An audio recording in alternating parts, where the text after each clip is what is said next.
Hello, welcome to Up North 77 Outdoor Tech Recreation. Today we're looking at the '06 Rev 800R high output, and this basically works for many of the models. So I want to test the stator. I've had a few problems with it, and I pretty much well thought it was a stator, but I looked around, there was really no tests out there, videos of them anyways. So basically what you got to remove here is the air silencer, which will go here, and then also the muffler pipe. Just makes life a lot easier. You might be able to get around without it, but it makes it pretty difficult. And what you're looking for is this is the connector you're actually looking for here. I've taken these little short pieces of wire, and this allows me to actually do the test. You got to make sure they're in there pretty good. This main connector here was disconnected from the voltage regulator.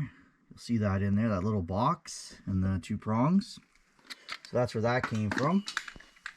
So there's basically two tests that well, three tests I guess you want to do. And the first test is a resistance test.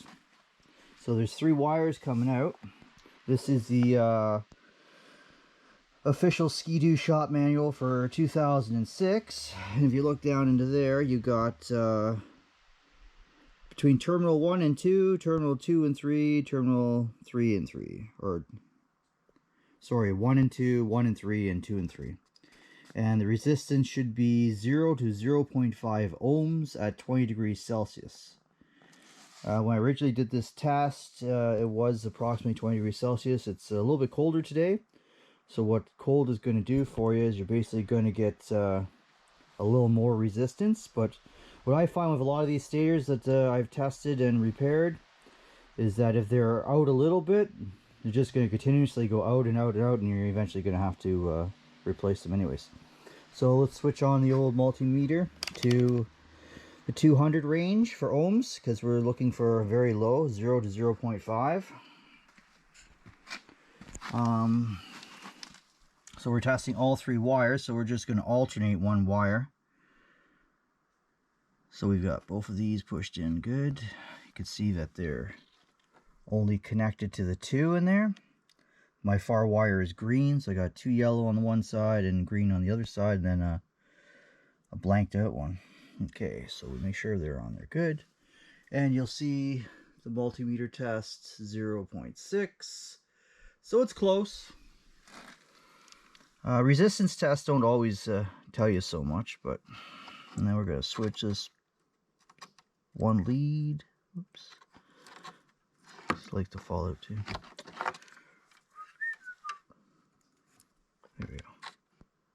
And make sure they're pushed in good before you do the test.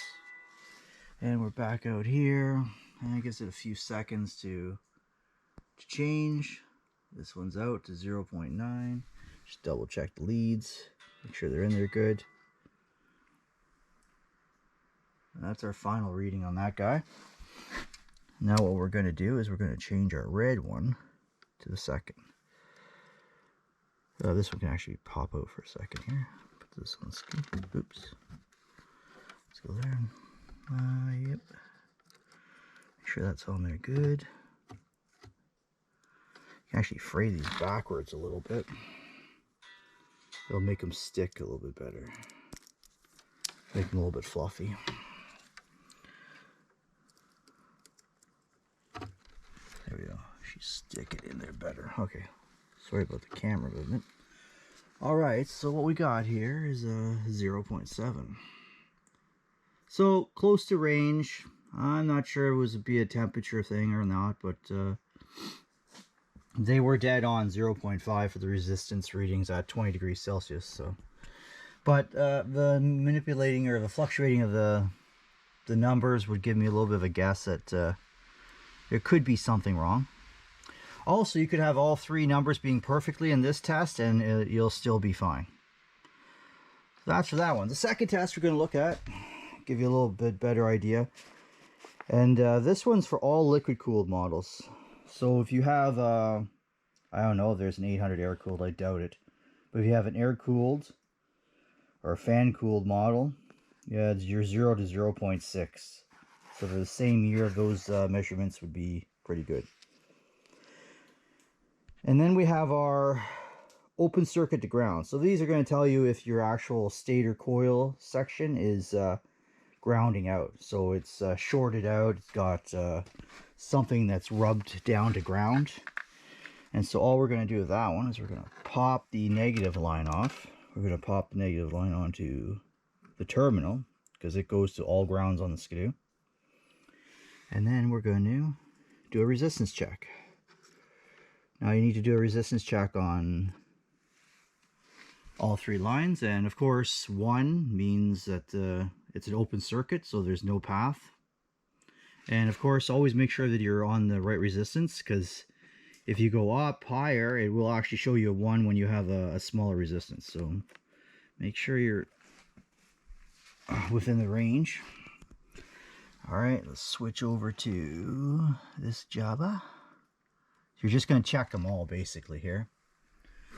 And this is an easy test. If it does actually have some type of resistance, then it's definitely toast. It is super toast then. Let me just puff up this one for a second here. Oops, sorry about the camera. Okay. Sometimes you can have some nice probes that will actually slide in here. My probes are a little bit too fat. A little too beefy. Alright, so let's go on to the second one. Grab that top one there. You can actually hold this. Once again, we're good. No open circuit there. And then we're gonna clean up these wires a little bit. Alright, there we go.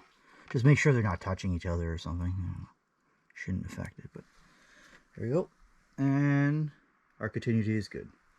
So that's for our second test. That's to tell you if your coils are actually shorting to ground somehow. Rubbing wires, or the wire coating has come off them or something. And the next test we're going to do is the real tell-all. And that's basically AC voltage. We're going to test the coil for AC voltage. And it should produce a voltage.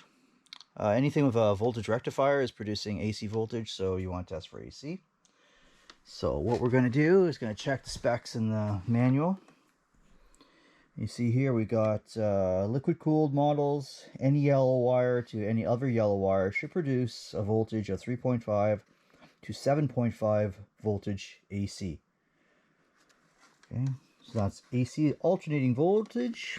Up here on my meter, we're going to go to 200 volts. That's my lowest setting I have. And we're going to any yellow to any yellow. So we're going to grab these two nice little yellow ones here. Boom, boom. Grab the off the battery. We're going to slide this pup. Oh, that's not good. Sucker. Yeah. Yeah, just make sure they're not touching and they're kind of in there good. This is a little bit of a shaky test because you gotta turn the motor over. So this should be interesting, Phil. Okay, so we're all set to pull this over and see what kind of volts we get. And the book tells you to take at least 3 good pulls for 3 good readings. I usually like to take a few more just in case, because you want to be sure. 1 pull. It's 3 volts, I think. Nothing there. 3.3, I think, was there. 2 point something. I really can't see the multimeter while I'm pulling, so just take the word for what the meter says. Alright, so we'll do one more. Just double check your wires. Make sure they haven't slipped off. We got 3.6 that time. And this is what I find usually happens. I've done this test twice now, and basically you'll get one reading with this one that's close to it, but it's at the very bottom of the scale. I got 3.6. 3.5 volts is the minimum the book says, all the way up to 7.5 volts. So I would say if you're kind of in the middle there, you're good. Or near the top is probably actually better. But as you slowly get towards the minimum value, you start going to have problems and stuff. The issue with this was sometimes the skidoo ran really good, had lots of power, and then all of a sudden one day you'd start it up, it'd idle perfectly, and you go, and she just bog right down and just smoke like a hooer bag. And then in the end, the worst effect is no top end whatsoever. She lost everything. So she had maximum maybe 4,500, 5,000 RPMs. So this is just gives you some ideas of what it can cause. But stators can be weird. They can be on and off. It's time to fix this. So we're going to pull the starter, use a puller, pull the stator plate off, order a new one, put her back in. Alright, hope you had a good one today. Take care.